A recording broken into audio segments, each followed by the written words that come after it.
Ladies and gentlemen, Clint Johnson. What was it that Matty Marshall said that one time? And we said it for like 2 weeks straight. It was like, the Johnson. He's like, no, it's where I ran through bunker zone. He's like, that's an angry Johnson right there. That's an angry Johnson. More than just a few. That's an angry Johnson right there. Look at this.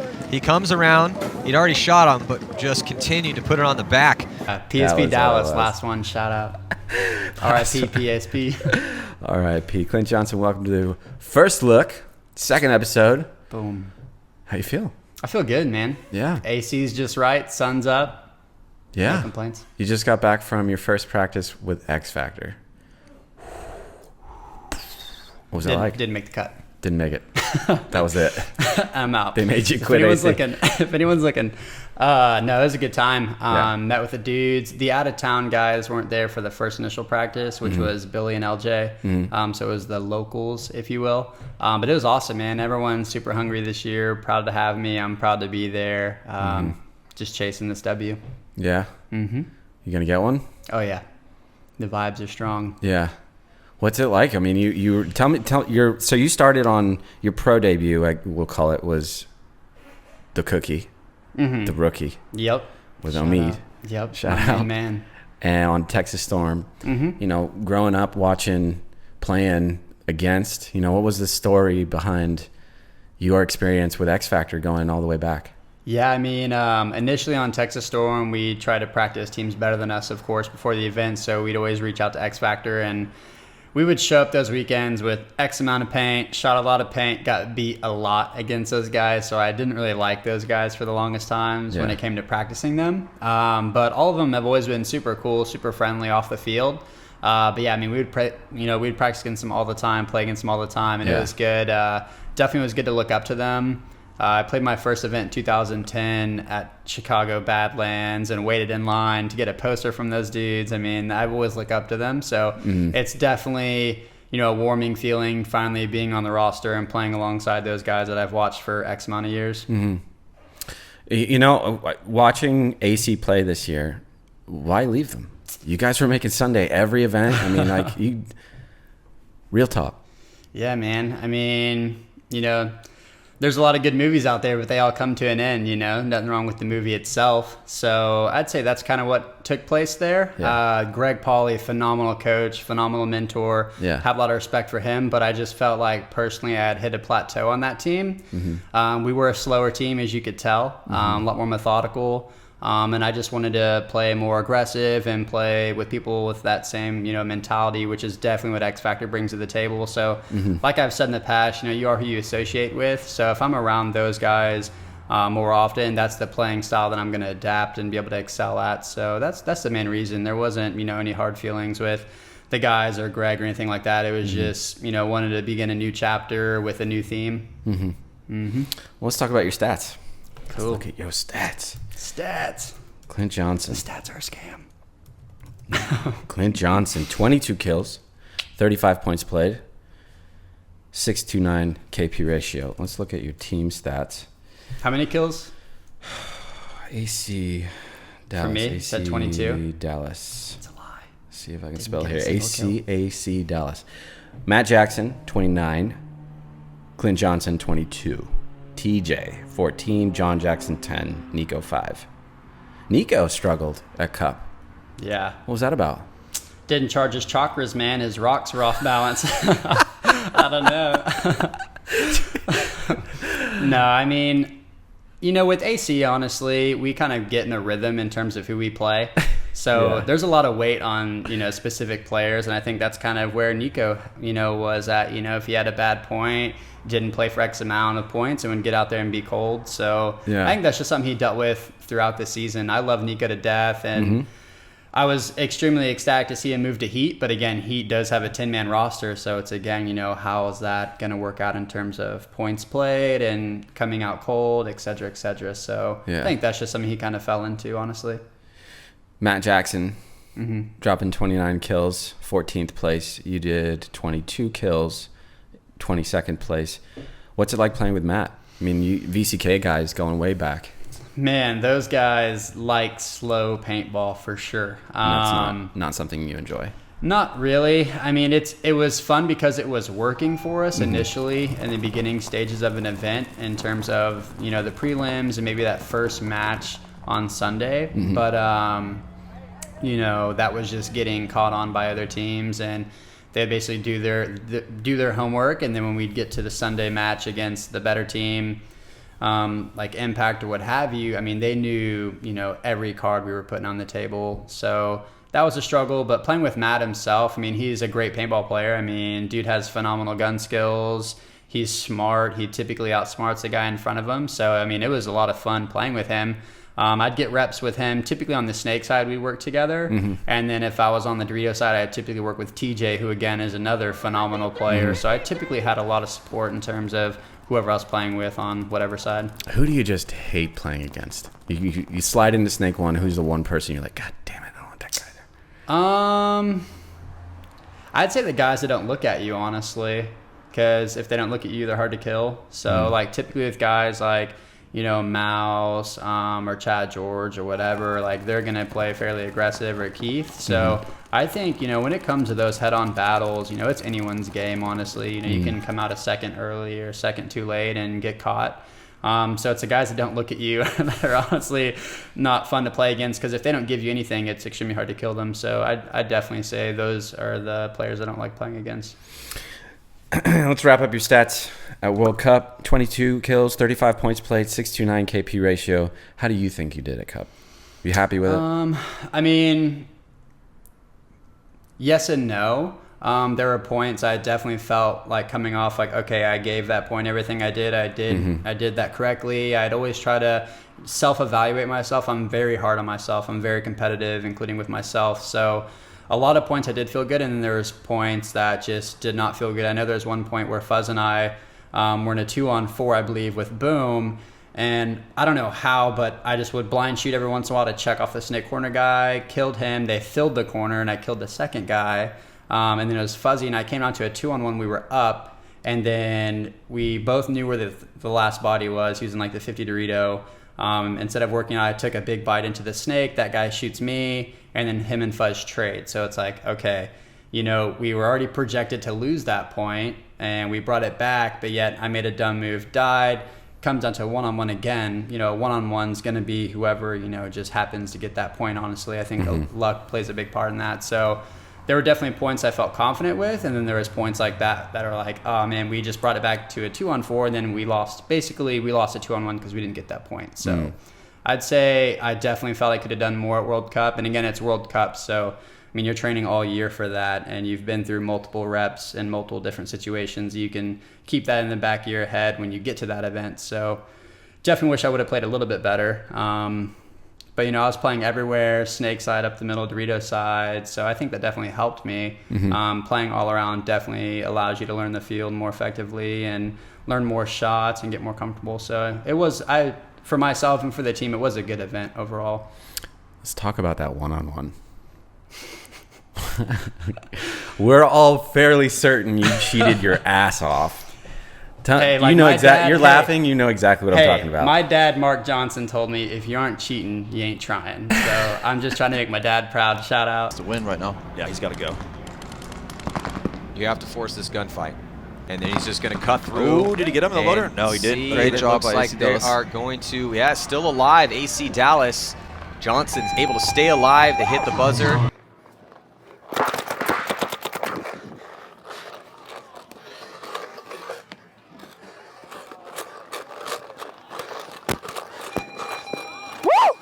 Let's go, boys! Woo! Bash Brothers till we die, baby. Give me some. Woo! I need a can of corn. Ooh. I heard him coming. I looked. He was already fucked up. It could have been a penalty. Air Johnson in full effect. All I need is my sword. Yeah, I mean, that point, I honestly forget how the game broke down. I remember it was TJ and I on the Dorito side. Hold on. Did you or did you not officially cheat in a one-on-one at World Cup? I did. Explain. I did cheat. I mean, props. You pulled it off. But yeah, so explain what happened. I am probably, dude, in the pro division, there's so many cheaters. Okay, like there's so many cheaters. I'm not gonna name drop, but I've watched matches and I'm just like, how do dudes get away with this? And now I personally have done it, and I'm just like, I don't know how I got away with it. So I can't hate on anyone for cheating, but it's part of the game, honestly. But basically, the game broke down into a one-on-one, correct? Right. It was against Revo. I forget who I was playing, but he was at the W. I was in the Dorito corner. We battled multiple times. I actually bounced him like 1 or 2 times. Yeah. He told me after that match. But yeah, we're playing, and we were up at that point. So I'm just hanging out in the corner. Like, I don't need to do anything. And he's already at the W. He's in a terrible spot. So I'm like, he's going to try to get out of there. Yeah. So I'm in the corner. He gets on our side. He gets to like one bunker in front of me. And, when in doubt, pop top. So I come over the top, gun blazing, shoot him. He shoots me. He shoots me in the loader.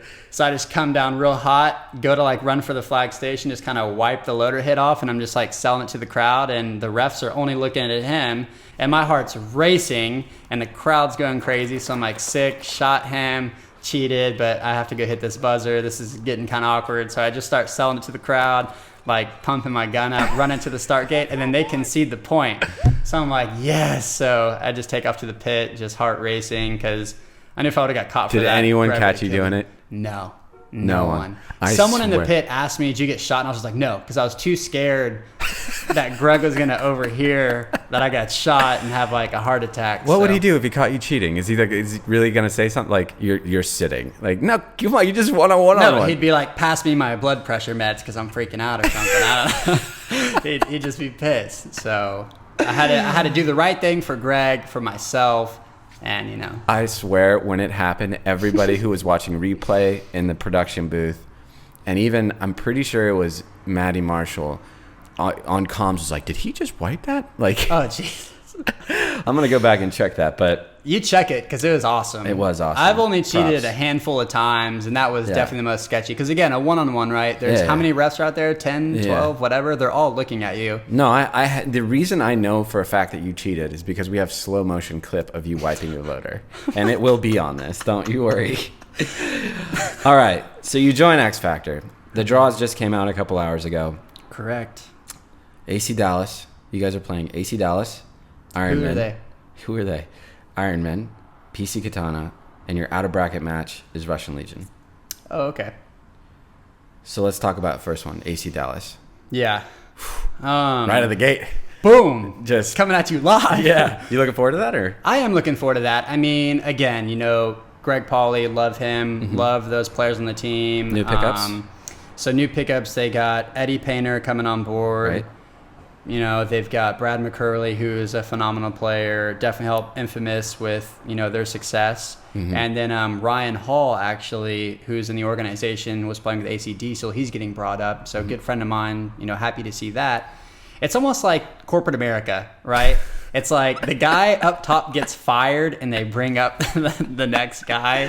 It's awesome, though. It's awesome because you're hoping for that, right? In your job, you're like, this guy, he either needs to die. And Ryan's good. Yeah, he needs to die or get fired, so I can go up there. And now Ryan's there, which is cool, Right. And that's how paintball is. Players come and go, and it creates opportunity. So super excited for him. Excited for AC. I mean, I think they're going to be a good team this year. Guesstimated score. On that match, show me the layout. I'm just kidding. I'd probably say with that match, like, we're going to bring it, really hard. So we're going to win, of course, that match, full on. The first event's going to be crazy. I mean, they are in Florida right now playing this event, whatever that thing is. But Winter Classic, yeah. Yeah, but for the actual season, X Factor's coming out super hot. But I'd say that match, I'm going to guesstimate 5-3. Little slower. More methodical. They're going to get some points. They're a good team. They're going to be really good this year. Yeah, exactly. Got it. Okay. If we're right hand on the snake side and I'm in there, then you'll be going okay. down. I mean, that props. Right side, strong side. You know that. You know how I roll. Too. Yeah. That's like, Yeah, never use your left hand. Division 4. Started from the bottom, never here. Yeah. X Factor, Ironman, Meter Niños. Just got done with him. Yeah, love Meter. I've been playing with him a lot. Whole new team. We have no idea who's going to be on that roster. Dude, I don't even know. Well, for sure, Scott Kemp, Meter, Bobby, Greg Sewers. And is Mike Paxton playing this Paxton's year? playing, but they're still looking at picking up a couple guys that we don't know yet. Yeah. Guesstimated score. Man, Ironman. We, with AC, last year, I'm pretty sure we beat Ironman every time we played them, but again, This it is was an entirely different roster. And this Correct. is with Todd now. Correct. Like an actual off-season with Todd. Correct. He will improve that lineup. Yeah, no doubt.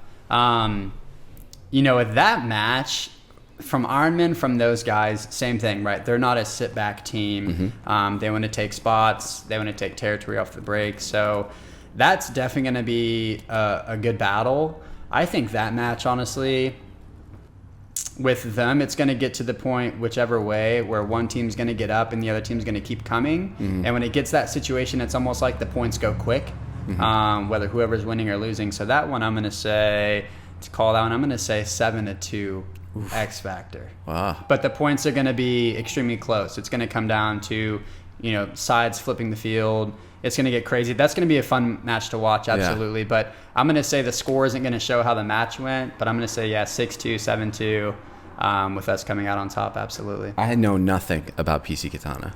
I know absolutely nothing about them. I know a couple of the guys on them. We used to play divisional against them. Okay. I don't know any of them. Don't know what team it is, honestly. But traditional first-year pro. But, first-year pro, it's going to be rough. So, I definitely see us coming out on top of that one. Score, I have no idea. I don't know how they play, if they're fast, if they're slow, what have you. But, that'll be another match where we'll definitely take. But I think a big thing with X Factor this year is we're not trying to get quantity over quality. So I know with a big thing last year, X Factor, you'd see same 5, same 6, just trying to rack up points. I think this year the dynamic we're going to have is really, giving guys opportunity in terms of game planning and figuring out, hey, this is what's working, this isn't working, to give that 5 or 6 that are playing really well a little bit of a breather. So when they do get to the next step, whereas when we get to the next step on Sunday, our team is well-rounded. Everyone's gotten reps. Everyone's rested physically and mentally. So it's an interesting take because the stats kind of tell a little bit of a different story. At World Cup, things change. You have a whole different roster. At World Cup, X Factor played, and we talked about this a little bit in Meter's podcast. It looks like one of 6 players played almost every point. Desmond, Alex Dixon, and Bateman at most played 6 points. Yeah, exactly. Everybody else was like 20 to 53 points. Archie played 53. Exactly. So 6 players: Archie, Michael, Grayson, Billy, Colt, Kevin. Kevin's gone. LJ, Yuko in. You're saying it'll be more spread. Yeah. I think giving more opportunities to guys in the prelims and letting the heavy hitters, the top 5, get more rest will inevitably be better for the team long term as the event goes on. Because what happens on Sunday is the guys are tired mentally, physically, and they're having trouble getting to that next step on Sunday. And we're basically just retracing our steps and saying, hey, like, our guys are getting worn out. We're in the prelims, we're trying to get so many points on the board, but inevitably if you win by 1, you still win. So just giving guys more opportunity, having more quality points versus just, trying to win by a whole lot, basically. Out of bracket match, Russian Legion. I'm looking forward to that. You want to get tested, especially in the prelims, to see where you're standing, prepare yourself. And Russian Legion, we all saw at World Cup, second place. They played phenomenal. They've played good all year. We practiced them a lot, so I'm looking forward to that match. I'm not sure what their roster is looking like. I saw it the other day. I didn't really pay too much attention. It's the same, the Tauntaun guys, the French team, and then obviously the Russian camp. Yeah, so Golev, Kirill. So yeah, with that World Cup finish, getting second place, right? That hurts. So they're definitely going to do. Yeah. Smotroff was hot. Oh yeah, Smotroff was hot. Get him some ice. They have ice in Russia. So yeah, get him some ice, man. No, he plays really good. Yeah. He plays really, really good. Britnikov, that dude is phenomenal. So I'm excited to see what they bring to the table. I think they're going to have a little bit more, heat under their belt in terms of how they finished last year at World Cup. So I think that's going to be a really good match. Let's talk about you. Just got married. Let's talk about you, babe. I did get married. How's that? It's awesome. Yeah? Yeah, I didn't think What'd women even liked me. I'm surprised. I know, right? Where'd you find her? How'd you meet her? PersianWifeFinder.com. I know a promo code. Email it. Link in the bio. But yeah, no, it's been awesome, man. We do everything together. Yeah. You know, we meal prep together. Meal prep. I did hear something. If you can train your wife, you can train anyone. I can't train my wife. It's just like, it does not work, honestly. I've tried, so. I mean, okay, so this is your profession. You're a personal trainer. Yeah, personal training, do marketing for a supplement franchise. So supplements, fitness, nutrition, like that's been my background And forever. she just won't listen. She just won't listen. It's like, hey, we're going to do, you know, deadlifts or whatever. And she's like, oh, but my wrist kind of hurts. I'm just like, what? So yeah, that's kind of what we get into. So we don't work out together, but we eat together, we hang out, and that works. So Meal prep. I mean, if you can meal prep with... If you can meal prep and there's like knives out and you're not cutting and stabbing, I mean, that's a good sign to me. So Wow. yeah. Well, that's good. Good for you. Yeah, I'm happy for you. Appreciate it. 2 months strong, so 2 months She strong. hasn't killed me yet. God, keep it up, man. All right. Well, thank you for being here. Dude, Clint, thank you for having me. Good luck. See you in the next one. Sounds good. Cut!